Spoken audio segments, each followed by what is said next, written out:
My phone rings, and it's Dr. William Thompson. You and I don't know each other very well. You have a son with autism, and I have great shame now. There's a whistleblower from the CDC who's going to come out and say that the CDC had committed fraud on the MMR study and that they knew that vaccines were actually causing autism.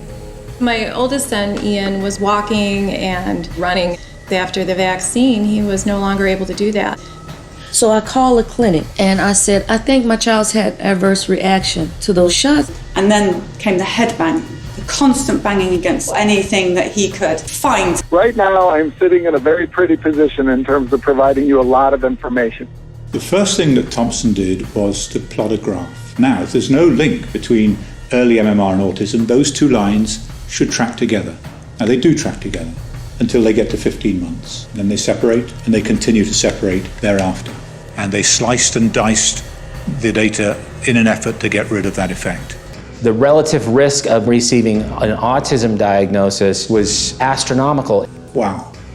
The CDC had known all along there was this MMR autism risk.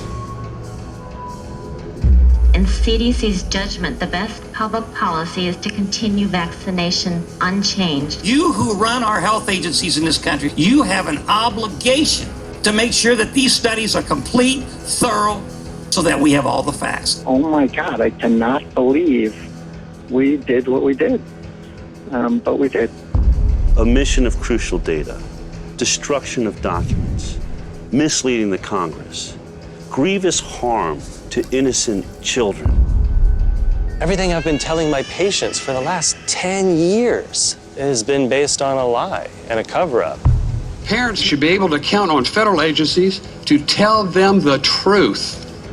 In 1978, the prevalence of autism was about 1 in 15,000 children. If we assume that things are going to continue as they have, we can predict that by 2032, 80% of the boys born will end up on the autism spectrum. Half the children, 80% of the boys. It's a vast number of children who are being diagnosed with autism every day. This is going to be a complete catastrophe if we just let it happen.